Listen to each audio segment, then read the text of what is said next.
Ao longo das últimas semanas temos analisado os vários concílios ecuménicos na vida da Igreja, como sempre temos feito com o Manuel Clemente. Cumprimento. Muito boa tarde, uma vez. Obrigado por estar mais connosco. Uma história de 21 concílios ecuménicos, o Vaticano II é o 21º. Exatamente, não é? Paulo, mas que temos sintetizado mais do que analisado, não é? Ao longo das últimas... Porque é cada o um oitavo deles programa. daria para a série de 8 programas, tantas histórias a contar em relação a qualquer um deles. Mas, enfim, pelo menos pontualizámos os principais, isso julgo, desta série de 21 concílios, concluindo com o Vaticano II, ou o Segundo Concílio do Vaticano, cuja abertura estamos a comemorar.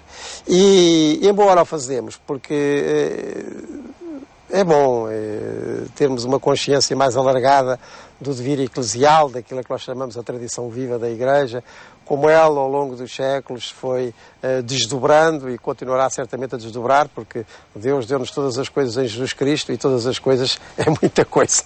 E só com o tempo é que se vai, enfim, repito, desdobrando em tudo o que tem para nos oferecer. Então, o Concílio Vaticano II, tantas coisas que há para dizer, e eu, para não me dispersar no pouco tempo que temos, peço ao Paulo para ler mais um trecho do Jean Combi a este propósito. Sem ter ideias ainda muito precisas sobre o conteúdo do Concílio Vaticano II, João XXIII dá-lhe finalidades. A adaptação, ajornamento da Igreja e do apostolado a um mundo em plena transformação. O regresso à unidade dos cristãos. Trata-se, para a Igreja, não tanto de lutar contra adversários, mas mais de encontrar um modo de expressão que seja entendido pelo mundo. Alguns pensavam que a Igreja, que tinha vivido 4 séculos à sombra do Concílio de Trento, ia agora viver também muitos anos à sombra do Vaticano II. Bastava pôr em prática os seus documentos. Bem, nós sabemos que nunca basta, não é? Porque o mundo continua, a história nunca se repete, contrariamente ao que às vezes se pensa, há sempre problemáticas novas e até a certo ponto inesperadas, mas o que é certo é que o Concílio Vaticano II representou uma maneira nova e, digamos, original, mas certamente evangélica, de estar diante do mesmo mundo. Aquilo a que depois chamou na própria letra conciliar, mas sobretudo no espírito, a leitura dos sinais dos tempos. Isto é, olhar para o mundo como um desafio, mas também uma abertura a uma proposta evangélica mais coincidente e, digamos, mais contemporânea, daí o tal adjornamento de que se falava.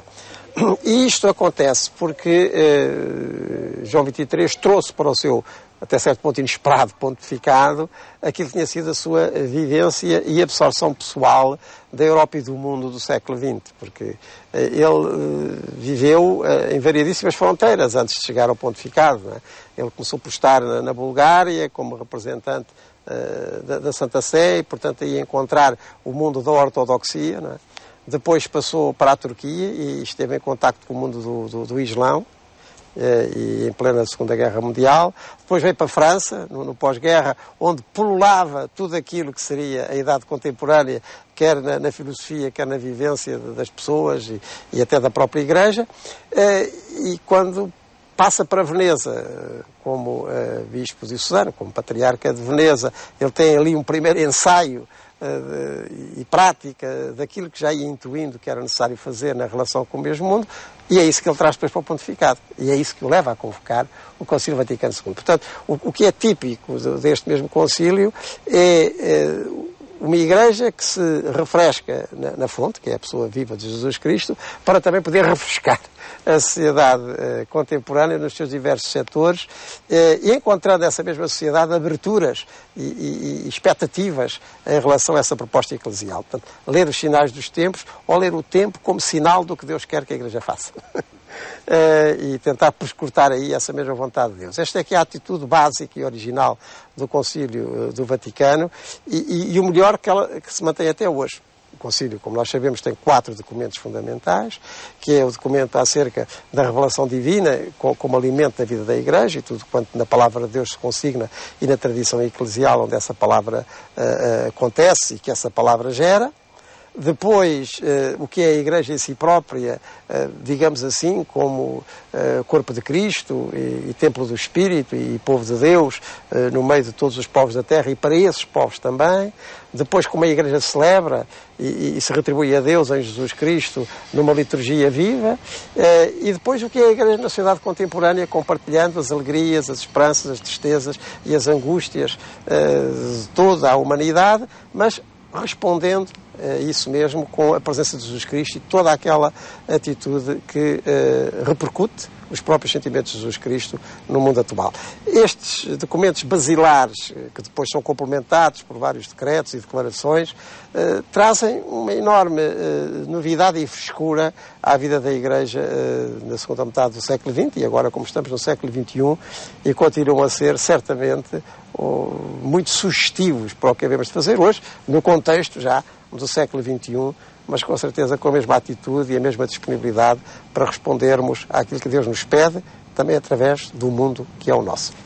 E é essa atitude de diálogo que desafia a Igreja também nos tempos atuais? Sim, e requer da nossa parte uma enorme correspondência também. Ou seja, porque a convicção basilar do Concílio Vaticano II é que a história do mundo não é uma história completamente profana. O Concílio reconhece aquilo que chama a relativa autonomia das realidades temporais. Há uma enorme faixa de realidade que está entregue ao ser humano e, portanto, à nossa capacidade de decidir com os outros seres humanos, não é? Digamos, é a própria inspiração criatural. Somos criaturas, o mundo foi-nos entregue e nós temos a consciência disso. A nossa responsabilidade pode levar as coisas para melhor ou para pior, oxalá para melhor, não é? E isto compartilhamos com todos os outros seres humanos, das várias religiões ou até sem religião precisa, não é? Mas esta mesma atitude e esta presença no mundo não é totalmente profana, porque nós vemos nisto mesmo uma intenção divina e que tem que ser correspondida como Deus responde, e nós cristãos professamos, na pessoa de Jesus Cristo e na repercussão concreta e atualizada, pessoal e comunitária das atitudes de Cristo. Portanto, é uma outra maneira de estar no mundo, realmente no mundo, mas interpretando, discernindo à luz daquilo que aprendemos de Jesus Cristo e que nós hoje também atualizamos. Porque, reparemos, Jesus Cristo, em qualquer página do Evangelho, não entra, digamos, de qualquer maneira, nem sai indiferentemente, porque ele implica-se perfeitamente naquelas situações que vive ou com o seu encontro, de gente que sofre, no corpo ou no espírito, de gente que o interpela, até sobre problemas políticos, dar a Deus o que é de Deus, dar a César o que é de César, criando uma convivência nova que ele chama reino entre eles. Não quero os primeiros lugares, porque tendo de estar numa atitude de disponibilidade, de serviço, e ser pequeno para poder crescer num verdadeiro crescimento e grandeza. Portanto, há atitudes fundamentais de Jesus Cristo, que para nós cristãos são completamente asseveradas pela sua vitória sobre a morte e, portanto, comprovadas pela experiência que todos nós cristãos temos de que Cristo continua connosco e que agora são oferecidas ao mundo através da vida da Igreja. E é esta modalidade, se quisermos, esta maneira de estar e de compreender as coisas, nesta prescrutação constante dos sinais dos tempos, como eu dizia atrás, os tempos dão-nos sinais e esses sinais têm por dentro a sua própria origem, no seu melhor, e depois evangelicamente interpretados e correspondidos. É esta modalidade, é esta atitude que faz a Igreja do Vaticano II. E eu julgo que isto está para durar. Para viver muitos anos à sombra do Vaticano II, como diz Jacobi? Eu diria à luz. Aí é que mudava a sombra por luz. Obrigado por nos ter apresentado esta história dos concílios ecuménicos na vida da Igreja, uma temática que vos apresentámos quando se assinalam 50 anos do Concílio Vaticano II.